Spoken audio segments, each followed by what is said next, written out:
हसन नाज़रीन कराम, इस वक्त हमारी मुल्क की सियासत में, मुल्क के मामलात में जो सूरत-ए-हाल पैदा हुई है उसमें कई सवाल पैदा होते हैं। बहुत से लोग एक तरह के जवाब देते हैं, बहुत से लोग कहते हैं कि हम बहुत कन्फ्यूज़ हैं, कुछ कहते हैं सिर्फ सियासत के मसाइल हैं, कुछ कहते हैं नहीं अदलिया का बहरान है, कुछ कहते हैं नहीं मईशत का बहरान है, कुछ कहते हैं हमारी सलामती का मसला है। बहुत सी सूरत-ए-हाल है। बिलावल भुट्टो इंडिया गए तो लोगों ने कहा खारजा पॉलिसी का मसला है, उस पर गौर करने की ज़रूरत है। बहुत से मामला चीन पाकिस्तान आ रहा है, दौरा कर रहा है, क्यों कर रहा है, ईरान और सऊदी अरब के साथ वो इकट्ठे तलकर कर रहा है, IMF क्यों नहीं मान रहा, बहुत से सवाल उठाए जाते हैं। इससे मुख्तलिफ जवाब आते हैं। सियासी जमातों में इत्तेहाद भी पाया जाता है और जो अपोजिशन की वाहिद जमात कहा जा सकता है PTI, वो ज़रा मुख्तलिफ नज़र आती है, बाकी लगता सब इकट्ठे हैं। लेकिन कुछ बातें ऐसी हैं कि हर जमात में कुछ लोग ऐसे हैं जो बाज़ मामलात पर अपनी एक तरह की मुनफरद राय रखते हैं और उसके इजहार में कोई कबाहत महसूस नहीं करते। लतीफ़ खोसा साहब ऐसे ही लोगों में से एक हैं और पंजाब के गवर्नर भी रहे हैं, अटॉर्नी जनरल भी रहे हैं, सियासतदान ही नहीं मुल्क के बहुत मुमताज़ कानूनदान भी हैं।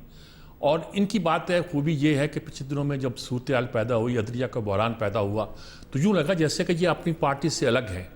इन्होंने कहा नहीं, असूली तौर पर मेरी पार्टी का मौक़िफ़ भी यही है, अदालतों के बारे में हमारा रवैया शुरू से यही रहा है, अब भी हमारा यही है। अदालतों के साथ जब ये अटॉर्नी जनरल थे तब भी, उसके बाद भी इनका एक ख़ास तरह का अपना एक अप्रोच है, एक कानूनदान की अप्रोच है। और पार्टी के बारे में, ये लीडरों के बारे में पूछा जाता है, लीडरों से पूछा जाता है, वो भी कहते हैं कि वो जो कुछ कह रहे हैं वो ज़ाहिर है कि दिल से कह रहे हैं, हमदर्द कर रहे हैं, पार्टी कोई उस पर कोई एतराज़ नहीं रखती। एतजाज़ हसन हुए, लतीफ़ खोसा साहब हुए, 2-4 लोग और हैं जो पीपल्स पार्टी के अंदर ऐसे लोग हैं जो अपनी मुनफरद राय देना चाहते हों तो बहुत खुलकर देते हैं और साफ़ तौर पर देते हैं।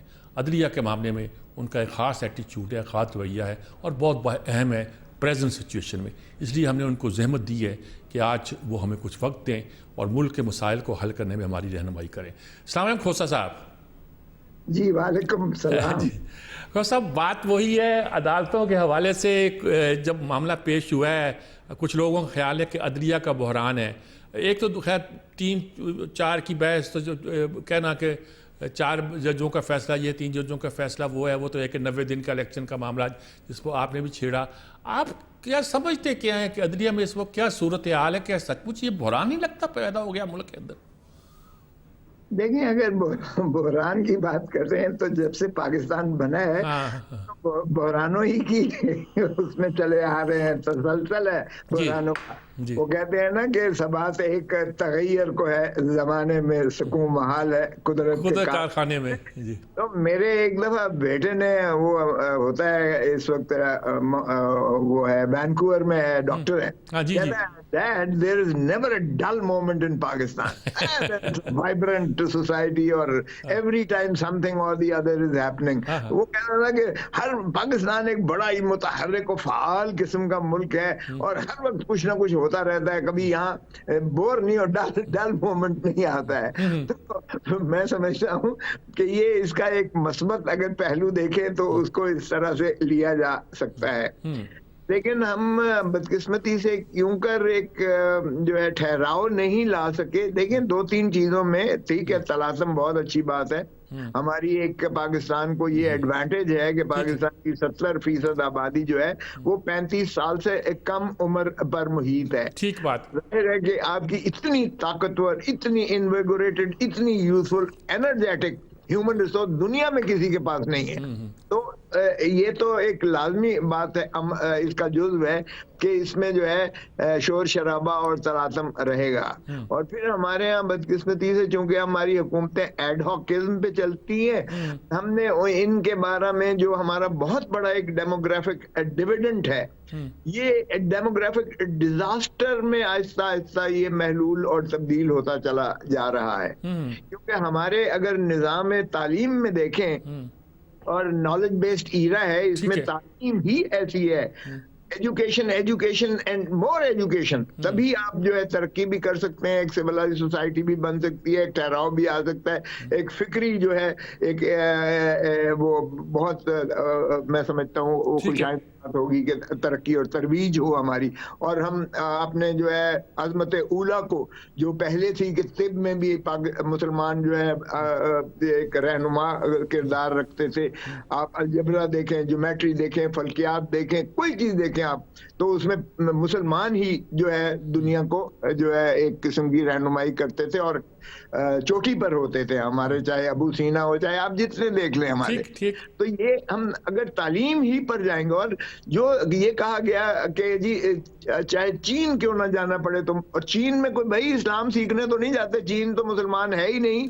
तो चीन मतलब ये था कि जहां से भी आपको तालीम सीखना पड़े, जिससे भी, चाहे वो काफिर है, चाहे वो यहूदी है, चाहे वो जो भी मजहब और मसलक से है, आप तालीम के लिए। और फिर खुद जो है कुरान करीम में कहा गया कि जमीन की तहों में और आसमान की फिजाओं में मैंने इतनी वुसअत और ताकत दी है, तुम तजस्सुस करो, मैं तुम्हारे लिए तसख्खर करूंगा। तो अल्लाह रब्बुल आलमीन है, रब्बुल मुस्लिमीन नहीं है। जिन्होंने तजस्सुस किया उन्होंने सब कुछ दिया। और हुजूर सल्लल्लाहु अलैहि वसल्लम भी रहमतुल्लिल आलमीन है, रहमतुल्लिल मुस्लिमीन सिर्फ नहीं है। ठीक बात। आपने जफा डाल दिया कि खुदा चूंकि मुसलमान है, खुदा भी हमारा है, हुजूर सल्लल्लाहु अलैहि वसल्लम भी हमारे हैं, हमें कोई मेहनत और तजस्सुस और तकलीफ करने की जरूरत नहीं है, हमें तो सब कुछ घर मिला। साहब ये सारी बातें आपकी उसूली तौर पर ठीक हैं, लेकिन जिस सूरत में अब हम फंसे हुए हैं, और मैंने खास तौर पर पहले आगाज करना चाह रहा था आपसे, ये जो अदालती क्राइसिस पैदा हुआ हुआ, इस पे आप क्या, आपका पॉइंट ऑफ व्यू कई बार सामने आया भी है और आपकी पार्टी से मुनफरद भी नजर आता है आपको, और आपकी पार्टी एक्सेप्ट करती है कि आपका हक है कि आप पॉइंट ऑफ व्यू रखें, और आप बताते हैं कि असूली पॉइंट ऑफ पार्टी का यही होना चाहिए। ये क्या नजर आता है आपको, हालात नजर आता है उसको? देखें, अदालतों पर बहुत ही अलगार की गई है। अगर आप तसलसल देखें, जस्टिस मुनीर से शुरुआत होती है मौलवी तमीजुद्दीन केस में, जिसमें बाद में वो कहता है कि गुलाम मोहम्मद पागल था, अगर मैं ये ना करता तो वो सारा तोड़ देता और पता नहीं क्या कर देता। ओ भाई, आप मसलहतों का शिकार, लॉ ऑफ नेसेसिटी पे आप आ गए ना, नजरिया जरूरत को आपने अपनाया। यही काम ज़ियाउल हक ने किया, यही मुशर्रफ ने किया कि जी अगर हम ये ना करते तो पता नहीं क्या क़यामत आ जाती। तो आपने नजरिया जरूरत को बीच में घसीट कर आपने पीसीओ जजेस को निकाला, आपने जो है अपने मनपसंद जज रखे, आपने भुट्टो को फांसी दिलाई, उससे आपने जो है बहुत सारी और चीजें की। अब अगर यूसुफ रजा गिलानी को नाअहल किया गया, वो भी मैं समझता हूँ कोई ठीक नहीं था। नवाज शरीफ को जो था हयात उन पे बंदिश लगी, वो भी इसलिए कि आप अपने बेटे के एक फर्म से जिसके आप डायरेक्टर थे, उससे आपने तनख्वाह नहीं ली जो रिसीवेबल थी। तो रिसीवेबल को चूंकि आपने अपने डिक्लेरेशन फॉर्म में नहीं दिखाया, लिहाजा आप सादिक और अमीन नहीं रहे और ताहयात आपको बैन लगे, या नहीं है ये एक्सेप्ट करती, ना ज़हन एक्सेप्ट करता है ये सारी चीजें, ना कौम। तो ये अदलिया के यकीनन ऐसे चीजें हैं जिनका अदालतों को खुद जो है इजाला करना चाहिए और देखना चाहिए। देखें, पीपल्स पार्टी की या हमारी, देखें जो अगर आप इस्लाम की बात करते हैं तो इस्लाम में काजी का ये मुकाम है कि अगर खलीफा वक्त आता है और काजी खड़ा होता है तो उसको बर्खास्त कर देता है। और खलीफा वक्त को जो काजी को लिखता है, काजी से वो तवक्को करता है कि वो अगर खलीफा के बच्चे के खिलाफ भी मुकदमा आएगा तो वो इंसाफ करेगा, वो तसाल नहीं करेगा। ये हमारी इस्लामी शिआर भी हैं, यही हमारे जो है आईन में भी मुंदर्ज है।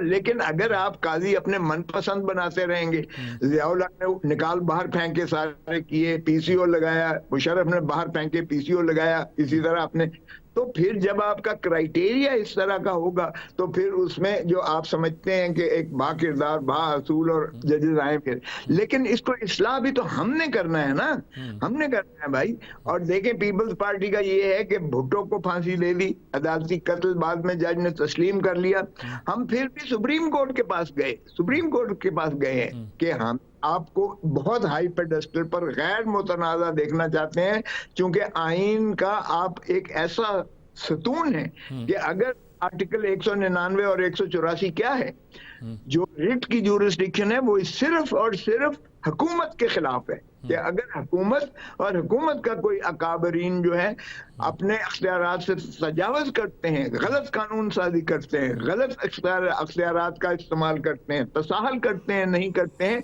तो रिट हाई कोर्ट या सुप्रीम कोर्ट इशू करके हुकूमत को पाबंद करती है। अगर हुकूमत ही बगावत कर दे तो फिर बाकी क्या रह गया मुल्क में? फिर तो खोज साहब आप दुरुस्त कह रहे हैं, लेकिन मसला ये कि अगर काजी ही इंसाफ के एक तो कानून है, एक इंसाफ है, अगर काजी ही इंसाफ के बुनियादी असूलों को नज़रअंदाज करना शुरू कर दे, मनमानी करना शुरू कर दे, एक आमरीत का मिजाज पैदा कर दे, और ये कि उसके फैसले को नज़र आते हों कि वो इंसाफ के मुताबिक नहीं है, कानून के मुताबिक मैं नहीं कह रहा, कानून तो अदालतों के कुछ भी कहते होंगे, लेकिन एक चीज़ इंसाफ भी होती, फिर हम क्या कहाँ जाएँ, किस दरवाजे पर हम दस्तक दें? देखिए इंसाफ, अब आप कानून को एक तरफ से तशरीह देंगे, मैं एक और नुक्ता नजर से तशरीह दूंगा। इसका मतलब ये नहीं है कि या आपने बेइंसाफी किया या मैंने बेइंसाफी की है।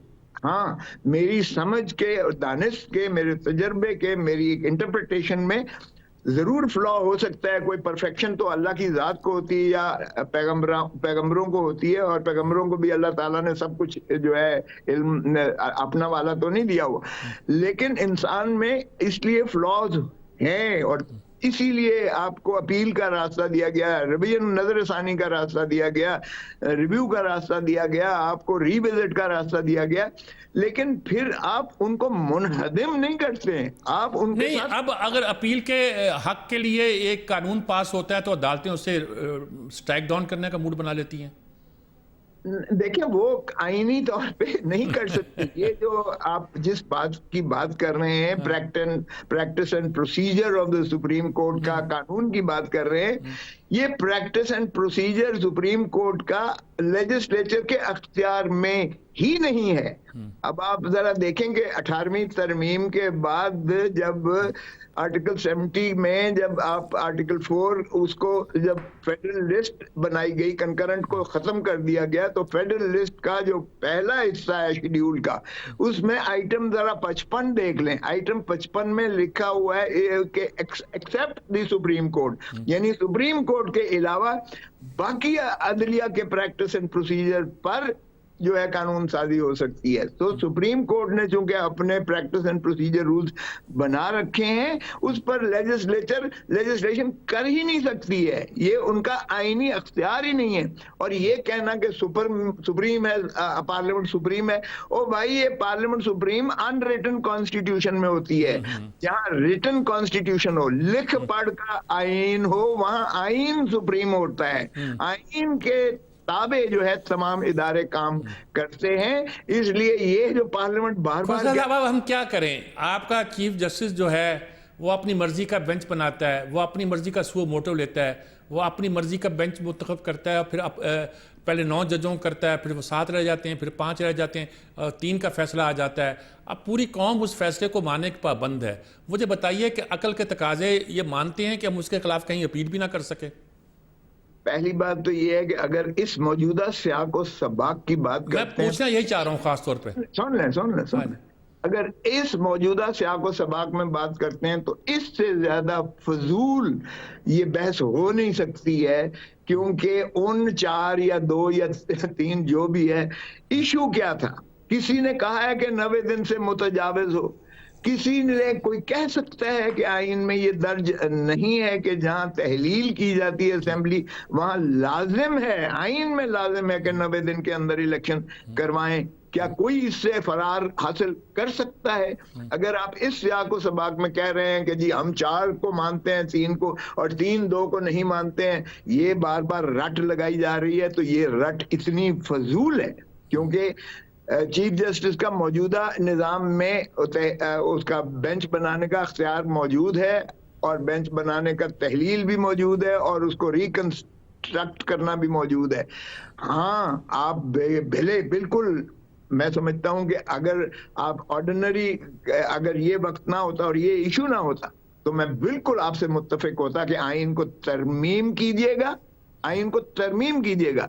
आर्टिकल 184 3 में आर्टिकल 184(4) ऐड करें और बिल्कुल रखें अपील का हक के अगर सुओ मोटो अदालत अख्तियार इस्तेमाल करती है तो एक उसको हक अपील का लाजिम होना चाहिए, क्योंकि ये हो नहीं सकता कि जो सुओ मोटो ले बेंच वो अक्ले कुल हो और उसमें कोई गलती की गुंजाइश ना हो। इसलिए उसको हक होना चाहिए कि वो अपील का हक इस्तेमाल करे, और अपील ला महला वही जज नहीं सुनेंगे, क्योंकि नजरसानी रिव्यू आर्टिकल 188 में वही जज सुनते हैं और वकील भी वही होता है, तो वो तो आपको ना देने के बराबर है ना। और फिर वो भी error floating on the surface of the record, उसका इतना महदूद दायरा है। वो कहते हैं री हियरिंग नहीं आप कर सकते हैं और ना ही री आर्ग्यू कर सकते हैं। हालांकि अपील में तो आप री आर्ग्यू करते हैं और वो तसलसल होता है, कंटिन्यूएशन होती है उस ओरिजिनल मुकदमे की। तो इसलिए अपील और रिव्यू का कोई मुआवजा साहब आप बिल्कुल ठीक कह रहे हैं, लेकिन मैं वही सवाल पूछना चाह रहा हूं, खासतौर पे आपने इतना बड़ा तनाजुर बयान किया और बहुत दुरुस्त बयान किया कि जिस सिचुएशन में अब हम फंस गए हैं और जिसके कानूनी नुकात बहुत से आप बयान करते हैं और खुलकर करते हैं, अदालत में भी करते हैं, बाहर भी करते हैं, इधर भी करते हैं, उधर भी करते हैं, अपने पार्टी के सामने भी करते हैं, अपनी हुकूमत भी, हुकूमत ज़ाहिर है कि आपकी अलायंस की हुकूमत है, सब अगर उसके खिलाफ भी जाता है तो खुलकर करते हैं, ये माशाल्लाह आपकी शान है। और अब बताइए हल क्या है इस सूरत हाल से निकलने का? देखिए, हल मेरे ख्याल में एक ही हल है इसमें, मिल बैठकर इलेक्शन जुलाई में करवाएं, अगस्त में करवाएं। अगर ये बजट बनाते हैं तो उस बजट को IMF तस्लीम नहीं करेगी, इसलिए कि ये इलेक्शन बजट होगा। तो बेहतर तो ये है कि केयर टेकर ही को बजट बनाने दें, ताकि किसी पर ये हर्फ ना आए कि ये इलेक्शन बजट बनाया गया है। जिस तरह मोहतरम इमरान खान साहब जाते हुए तेल की और पेट्रोल की कीमतें जो है कम कर गए थे और वो सब्सिडी उल्टा दे गए थे, जो सब्सिडी IMF ने कहा था खत्म करें, और आने वाली हुकूमत पर एक और अजाब गिरा था। तो ये ऐसा न करें, मैं समझता हूं तो बेहतर होगा। इसलिए जनरल इलेक्शन डिसॉल्व करके ये जुलाई में करवा दें, किसी और को जो है बजट पेश करने दें, भले कोई क़यामत नहीं आ जाएगी अगर बजट पेश करके एक ही वक्त में होगा। क्या अक्टूबर, क्या जुलाई या अगस्त में हो जाए इलेक्शंस, इससे कोई क़यामत नहीं। लेकिन जिस अजियत और कर्ब में इस वक्त कौम और मुल्क को डाला हुआ है, मैं नहीं समझता कि ये अक्टूबर तक ये इस तरह ले जाएंगे और लोग आराम से बैठे रहेंगे। लोग फिर सड़कों पर होंगे, लोग कोई महफूज नहीं होगा। श्रीलंका से तो हमारा पहले ही बुरा हाल हो चुका है मुआशी तौर पर। IMF हमें बिल्कुल अपना ट्रांशी देने को तैयार नहीं है और हमारी महंगाई अलमान, और 40 लाख बंदा एक साल में गुर्बत की दहलीज से नीचे चला गया है। 10 लाख हमारा ब्रेन ड्रेन हुआ है, जो पाकिस्तान छोड़कर अपना जो इंटेलेक्ट है वो बाहर लेकर चला गया है, पैसा बाहर लेकर चला गया है पाकिस्तान को, वो गैर महफूज, और वो समझ रहा है कि कोई मुस्तकबिल नहीं है पाकिस्तान का, वो छोड़ के जा रहा है। ऐसी कैफियत में हमें मुल्क का सोचना चाहिए, अवाम का सोचना चाहिए। अपने इक़्तिदार को तबालक देने पर हमें ढेले बराबर। ठीक है खोर साहब, हमें एक वक्फा लेना है, वक्फे के बाद मैं आपसे यही पूछूंगा कि अगर आप समझते हैं कि जुलाई अगस्त में इलेक्शन करा लिए जाएं और बजट आने वालों को पेश करने का मौका देना चाहिए, तो क्या ये सिर्फ हम जिसके इवन प्लेइंग ग्राउंड की बात की जाती है उसके तकाजे भी पूरे करती है? ऐसे ही एक लोग बात करते हैं, और मैं पूछना चाहता हूँ सिर्फ आपसे कि आप इसके बारे में क्या राय रखते हैं। एक वक्फे के बाद हाजिर होते हैं।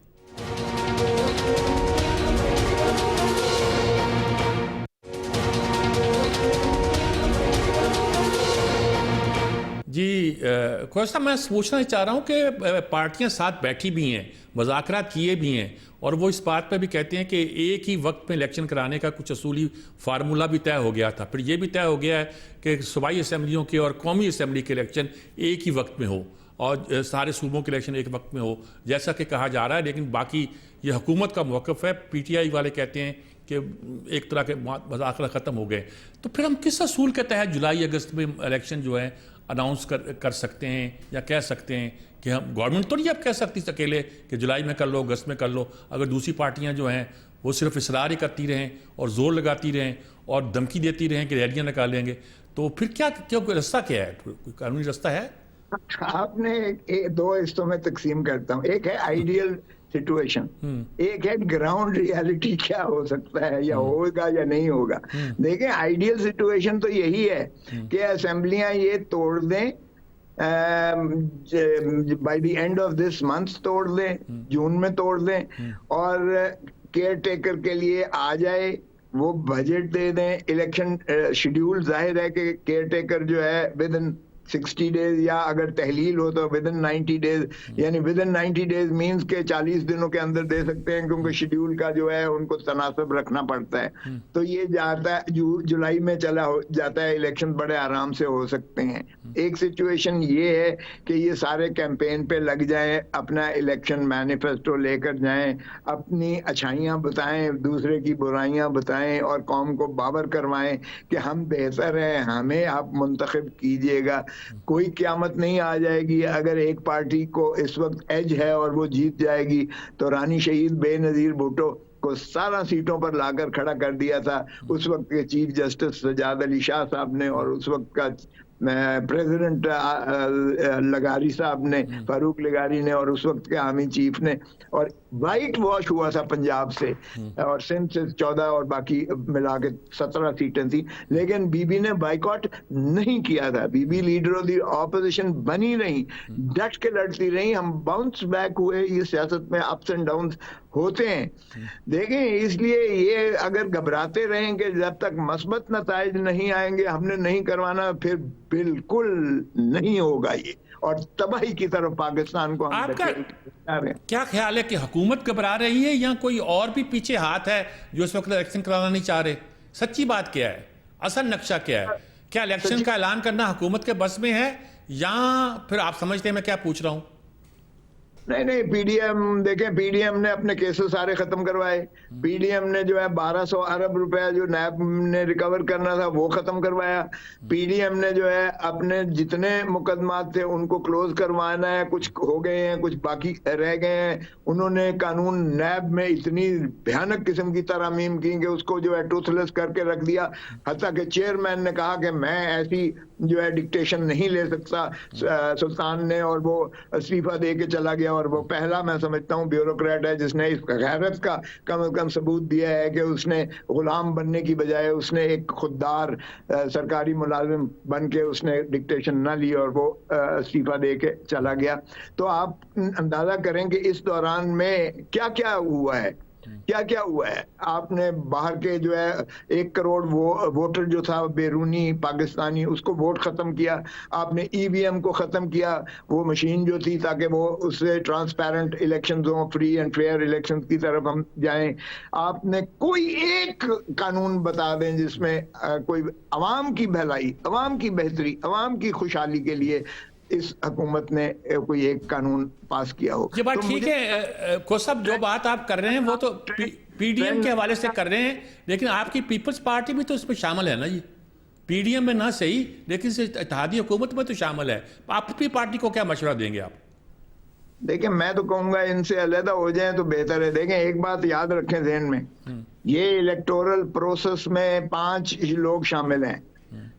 एक प्राइम मिनिस्टर शहबाज शरीफ PMLN, एक इसहाक डार जिसने पैसे देने से इनकार कर दिया वजीर खजाना PMLN, एक ख्वाजा आसिफ वजीर जो है दिफा जिसने वो देने थे अपना रेंजर्स वगैरह देने थे, उसने इनकार किया PMLN, एक राना जो है अपना वजीर दाखिला राना सनाउल्लाह साहब, ये PMLN, एक आजम नजीर तारड़ वजीर कानून जिसने रिटर्निंग ऑफिसर्स और प्रिजाइडिंग ऑफिसर्स जुडिशल देने से इनकार कर दिया PMLN। ये है बेसिकली। और बाबा, हमें अगर माहौलियात दे दिया शहरी को और फॉरेन अफेयर्स दे दिया, तो बिलावल ने तो बहुत अच्छा काम किया है। मैं समझता हूँ दुनिया में आइसोलेशन से पाकिस्तान को निकाल के जो है ग्लोबलाइजेशन में किया है। और लेकिन कहते हैं कि सारी इस पूरी थिंकिंग के पीछे आपके लीडर जरदारी साहब हैं, और अगर आप उनको मशवरा नहीं दे रहे, सही तौर पर बताएं ना वो क्या करे, आपकी पार्टी क्या करे। छोड़ दे इनको, पीडीएम को फंसा दे इनको। मैं हूँ पीपल्स पार्टी। हाँ। आप सही कहा, मुझे किसी ने मना किया है और क्यों करें, क्योंकि मैं पीपल्स पार्टी की जबान बोलता हूँ, मैं आइन की जबान बोलता हूँ। अगर एक लफ्ज मैंने कोई गलत किया है तो आप मुझे प्लीज प्लीज प्लीज तस्हीह कर दें कि ये आपने आइन की गलत तशरीह की है, या ये आपने साको सबाक से हट के कोई बात की है। नहीं, बड़ी हमने कानून साजियां अवामी बहबूद के लिए की हैं। आप मुझे एक बता दें तो मैं माजरत भी करूंगा। और नहीं, मैं ये कह रहा हूं कि आप मशवरा क्या देंगे अपनी पार्टी को? और ये कहा जा रहा है कि इस पूरे प्रोसेस के अंदर बैक पर जरदारी साहब का हाथ था, और असल में मास्टरमाइंड वही है, या कुछ लोग कहते हैं नवाज शरीफ लंदन में बैठ के कर रहे हैं। आप अपनी पार्टी को क्या मशवरा देंगे? पीटीएम से अलग हो? सर ना करें। अभी भी लंदन में बैठे हुए हैं वजीर आजम आपके, अभी भी फैसले जो हैं वो मफरूर कैदी कर रहा है, जिसको अदालती मफरूर है, जिसको सजा हुई है अदालत से। देखें, अगर तो कोई पुलिस का केस होता है, FIA का केस होता है, नैब के वारंट्स होते हैं, तो मैं कहता कि चलें जी ये तो झूठे सियासी केस होंगे। एक अदालती मफरूर है, और वजीर आजम भाई साहब जो है उन्होंने गारंटी दी थी कि 1 महीने के अंदर वापस आएंगे। उनका एफिडेविट लगा हुआ है, बयान अल्फी लगा हुआ है। और पता है आपको कानून क्या कहता है? कानून कहता है fugitive from law and justice, जो अदालती मफरूर हो, he has no right of audience and he loses his rights under the normal law. उसको कानून में तमाम जो है मराहत खत्म हो जाती हैं, और उसको कोई हक नहीं है बोलने का।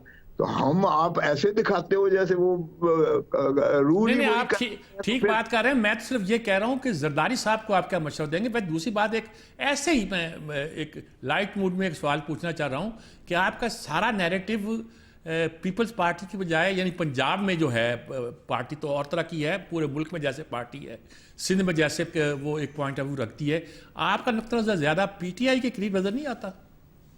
देखिए, एक बात तो ये है कि मैं इमरान खान को मूरद इल्जाम ठहराता हूं कि इमरान खान ने 130 बंदे होते हुए भी उसने पुल आउट किया कौमी असेंबली से, और राजा रियाज जैसे शख्स को जो है लीडर ऑफ द ऑपोजिशन बनने की जगह देकर बहुत जुल्म किया कि कानून साजी जो हुई एक तरफा हुई, और जो करारदादें हो रही हैं, अदलिया के खिलाफ यलगार हो रही है, एक अटैक हो रहा है बराह रास्त, उसमें इमरान खान की जिम्मेवारी कम नहीं पड़ती है। फिर अगर 24 किलोमीटर तक एक वजीर आजम मुक़य्यद था, पंजाब में भी हुकूमत इनकी थी, KPK में भी इनकी थी, और साथ ही आज़ाद जम्मू एंड कश्मीर में भी इनकी थी, तो कुछ नहीं लफ्ज कहता, किसने कहा था कि भाई आप इन असेंबलियों को भी तोड़ कर और एक और अजियत और कर्ब की इब्तला करें? चलें, वो तो हैं, उन्होंने तो करना ही नहीं था, समझ आती है। आप भी तो इसमें हिस्सेदार हुए ना। और फिर IMF के साथ आपने 9 माह ना किया, और 9 माह के बाद जब आप गए, जो आपने शराइत की हैं आज उसका खमियाजा भुगत रहे हैं। माफ कीजिएगा, मैं किसी की बोली नहीं बोल रहा हूँ, ये मुझ पे इल्जाम ना लगाओ यार, अल्लाह का वास्ता ना लगाओ, ना मेरी नीयत पे शक करो, ना मेरी नीयत पे शक करें। बिल्कुल नहीं कर रहे जी। और सिर्फ पाकिस्तान के हक में, मैं पहले पाकिस्तानी हूँ, मुसलमान हूँ, पाकिस्तानी हूँ, और उसके बाद किसी जमात और किसी उससे ताल्लुक रखता हूँ। चूंकि बदकिस्मती से मेरा कानून के साथ इतना गहरा ताल्लुक है कि 5 दिहाइयां मैंने इसी में इन्हीं खाक छानी है, इन्हीं ऐवानों में, तो वो मेरे अंदर वो भी रच बस गई है कानून की जो है एक जो है। मैं इन चीजों से बाहर नहीं निकल सकता। मैं बीबी के शहीद के खून से गद्दारी नहीं कर सकता। बाबा शहीद जुल्फकार अली भुट्टो ने भी खून, अपनी जान दी, हमने उनके साथ जुल्म किया, ज्यादती की, उनको हक उनका हमने हक अदा नहीं किया, उन्होंने जाने को नजराने दिए। अरे बाबा, आइन दिया उन्होंने, एटम बॉम्ब दिया, मिसाइल टेक्नोलॉजी दी, हमने उनको क्या दिया? दोनों को कत्ल कर दिया, दोनों को कत्ल कर दिया। ठीक है खोर साहब, एक वक्फा मुझे और लेना पड़ रहा है, वक्फा लेते हैं, फिर आखिरी सेगमेंट में कोशिश करेंगे आपसे कुछ सवाल और भी पूछें कानूनी हवालों से, जो आप बातें किया करते हैं उसकी बड़ी आपने खूबसूरत तरीके से और बड़े लाइट मूड में और बड़े एक अच्छे मूड में एक वजाहत भी करती है। आप कुछ सवाल और हैं जो आपसे पूछने के, वक्फे के बाद हाजिर होती हैं।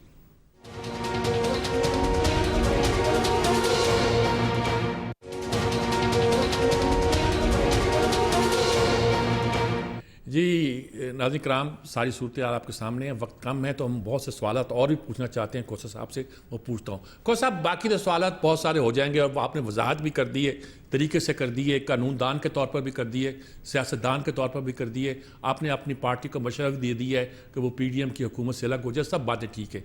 आपने बता दिया कि आपका पॉइंट ऑफ व्यू पीटीआई का नहीं है, उससे अलग कैसे, उन्होंने क्या गलतियाँ की। अब ये बताइए कि मौजूदा सूरत हाल में, ये सब बातें आपकी जगह है, इलेक्शन की बात भी आपने कर दी है, ये बताइए कि पाकिस्तान को ख़तरात कहाँ से हो सकते हैं। बलावल इंडिया गए, इन्होंने शोर मचा दिया, चीनी वज़ीर ख़ारजा यहाँ आए हुए हैं और लगता है कि चीन ने ईरान और सऊदी अरब में दोस्ती करा दी है। और आपकी हिना रबानी खर ने भी शायद ये कहा है शहबाज शरीफ को कि अब हमें चीन के ज़्यादा करीब जाना चाहिए, सी पैक रिवाइव होता दिखाई। क्या कहते हैं, क्या होता नज़र आता है इस खित्ते में आपको? देखिए, मैं समझता हूँ एक तो ये है कि जब तक आपकी पॉलिटिकल स्टेबिलिटी नहीं होगी, ना तो इकोनॉमिक माशी स्टेबिलिटी आ सकती है और ना ही बैनुल अक़वामी। अगर आप चाइना के जो वज़ीर ख़ारजा का भी तकरीर की मतन को देखें तो उन्होंने भी इसी तरह का इशारा किया कि अपने जो है सियासी मामलात को ज़रा दुरुस्त कीजिएगा। उनकी तकरीर में आपको ये नज़र आएगा अंडर करंट इस बात का भी। और इसी तरह सऊदी अरब से भी आपको यही वाइब्स आ रही हैं और इंटरनेशनली आपको यही चीज़ें आ रही हैं। तो पहली मेरी तो नजर में ये है कि खुदारा अपनी जात से बाहर निकलो। अपनी जात से जब तक सियासतदान बाहर निकल कर नहीं मुल्क के बारे में नहीं सोचेंगे, धरती माँ के बारे में सोचो। यार, माँ के साथ कोई ऐसा करता है खिलवाड़ जो हम सियासतदान कर रहे हैं इस धरती माँ के साथ? तो पहली बात तो ये है कि ये अगर अपना जो है इस ईगो को रखें, बालाए ताक रखें और खान साहब कंटेनर से उतर आए तो मेरे ख्याल में बातचीत ही में, मुफाहमत में ही और नेगोशिएशंस में भी और डायलॉग में भी ही जो है मसाइल का, जो सियासी मसाइल को आप पहले, सबसे पहले इसको सुलझाएं, क्योंकि ये जितना उलझता चला जाएगा ये बहुत ज्यादा, मैं समझता हूँ। ठीक बात है जी, आपने बातें बिल्कुल दुरुस्त की, लेकिन मुझे ये बताइए, ये तो आइडियलिज्म है। अब मुझे बताइए कि प्रैक्टिकली क्या होने जा रहा है इस वक्त मुल्क के अंदर। हर आदमी परेशान है, गरीब आदमी रो रहा है, चीखे मार रहा है, जैसा कि आपने खुद कहा, और पार्टियां जो हैं वो आपस में भी लड़ रही हैं, अदालतों में एक मसाइल पैदा हुए हुए हैं, और हमारी सिक्योरिटी के इदारे कहते हैं कि मुल्क की सलामती को ख़तरा है। इकनॉमिक सारे आपने भी बयान किया, बहुत से मसाइल हैं। आपको होता क्या दिखाई दे रहा है? आइडियल तो ये है कि ये हो जाना चाहिए, वो हो जाना चाहिए, आपको होता क्या दिखाई दे रहा है इस वक्त? देखिए, अगर तो जनरल परवेज मुशर्रफ को सजाए मौत ना हुई होती आर्टिकल 6 में, अगरचे उस पर अमलदारी तो कुदरत की जानिब से हो गई, उसको एग्जीक्यूट यहाँ अदालतों के जरिए तो न किया गया, मगर ताहम भी एक वो यकीनन खौफ है, वगरना हालात हमारे सियासतदानों ने वही पैदा कर दिए थे कि मेरे प्यारे हम वतनों अस्सलाम वालेकुम। वो इसमें हमने कोई कसर नहीं छोड़ी, जितनी अफरा तफरी और जितना हमने तबाही के दहाने पे लाके खड़ा कर दिया और जिस तरह से हम एक दूसरे के इदारों के तसादम की तरफ चल दौड़े हैं, वो उनके लिए बहुत आसान था। लेकिन अब इसलिए नामुमकिन है ये बात। एक तो अदलिया के चाहे मुतहारिब ग्रुप्स हैं इस वक्त अदालत के अपने अंदर, एक चीज पर वो डेफिनेटली मुत्तफिक होंगे कि मार्शल लॉ के खिलाफ वो जम के खड़े हो जाएंगे, वो इसको बर्दाश्त नहीं करेंगे। ये मैं अपना ज़ाती तौर पर भी जानता हूँ और मैं वसूख से ये बात कह सकता हूँ कि इस पर ये बिल्कुल डट जाएगी सारी अदलिया, और लामहला कौम भी पीछे खड़ी इसलिए होगी क्योंकि बैनुल अक़वामी तौर पर ये एक्सेप्टेबिलिटी नहीं हो सकती है। आप पहले ही IMF के नरगे में इस तरह फंसे हुए हैं, दलदल तक फंसे हुए हैं, आप ये अफोर्ड नहीं कर सकते। अब आ जाइएगा कि इसका क्या हल हो सकता है। हल इसका यकीनन इसी साल में इलेक्शंस होंगे। ये जितना मर्जी फरार कर लें, जितना मर्जी भाग ले हुकूमत PDM की, ये अगर अक्टूबर में भी करवाए तो भी इनको जो है जाना ठहर चुका है इनका। सो इसलिए ये अगर खौफ इनको है कि इमरान खान आ जाएगा तो वो खौफ 2-3 महीने 4 महीने में ज़ायल नहीं हो सकता, और ना ही कोई हालात जो है वो ऊपर से मनोसलवा आ जाएगा और दूध की नदियां बह जाएंगी और अवाम को जो है इतनी आसाइश और मिल जाएगी बजट में इनके तवसत से कि अवाम इनकी हमनवा हो जाएगी। ये होने नहीं जा रहा, ना हो सकता है। तो इसलिए बेहतर यही है कि ये अपना जो है जितनी जल्दी केयर टेकर हुकूमत लाके और उनके सपोर्ट करके जो है उनको बजट बना दें बजाय अपने खाते में। आप कहते हैं कि इंटरिम हुकूमत बजट बनाए, बिल्कुल ठीक है। मैं आखिरी सवाल करना चाह रहा हूँ, बड़ा नाजुक सा सवाल है कि आप पंजाब में बैठकर ये सारी बातें कर रहे हैं, पीपल्स पार्टी की पंजाब में कोई गुंजाइश है? पीटीआई और मुस्लिम लीग तो लड़ेगी। मैं आसिफ अली जरदारी साहब की सियासी बसीरत का बहुत ज्यादा मोतक़िद हूँ, तो यकीनन मेरी पहुंच वहां तक नहीं पहुंचती है जो उनकी फ्यूचरिस्टिक सोच होती है। तो जो उन्होंने ये गैम्बल किया है, लामहला पीएमएलएन को तो फारिग कर दिया। एक बात तो मुझसे लिखवा लें कि पीएमएलएन को फारिग कर दिया। अब क्या स्पेस जो है वो फरागत से पीपल्स पार्टी उसको ऑक्यूपाई कर सकती है, उसमें से सब्सटैंशियल शेयर ले सकती है, क्योंकि पीपल्स पार्टी ही का यूथ जो है और बाकी तबका वो ही पीटीआई की तरफ गया है। अगर वो हमारा वापस आ जाता है तो पीपल्स पार्टी क्या पंजाब में स्कोप बनता है। अब ये तो सियासी बसीरत तो मैं छोड़ता हूँ, वो जरदारी साहब पर बिल्कुल ठीक बात है जी। बहुत बहुत शुक्रिया लतीफ़ खोसा साहब, आपने बहुत सी बातों पे हमारी रहनुमाई की। नाज़रीन किराम, आपने देखा कि बहुत सी बातों पे गुफ्तगू हुई, बहुत से तज्ज़िये हुए, और खोसा साहब का पॉइंट ऑफ व्यू बिल्कुल अलग है, एक कानूनदान के तौर पर भी, सियासतदान के तौर पर भी। लेकिन साफ नज़र आता है कि पंजाब में वो ये कह रहे हैं कि मुस्लिम लीग तो बिल्कुल छुट्टी हो गई, जरदारी साहब ने कर दी है, और अब ये पंजाब में पता नहीं पीपल्स पार्टी आती कि नहीं आती, लेकिन इनको पीपल्स पार्टी को पीडीएम से अलग हो जाना चाहिए, और यहाँ इलेक्शन हर सूरत होने चाहिए। और मार्शल लॉ का इसलिए ख़तरा नहीं है कि अदालतें कम अज़ कम कितनी भी गैर मुत्तहिद क्यों ना हो, इस मसले पर मुत्तफ़िक होंगी कि मुल्क में मार्शल लॉ नहीं लगना चाहिए। इजाज़त चाहता हूँ, अल्लाह हाफ़िज़।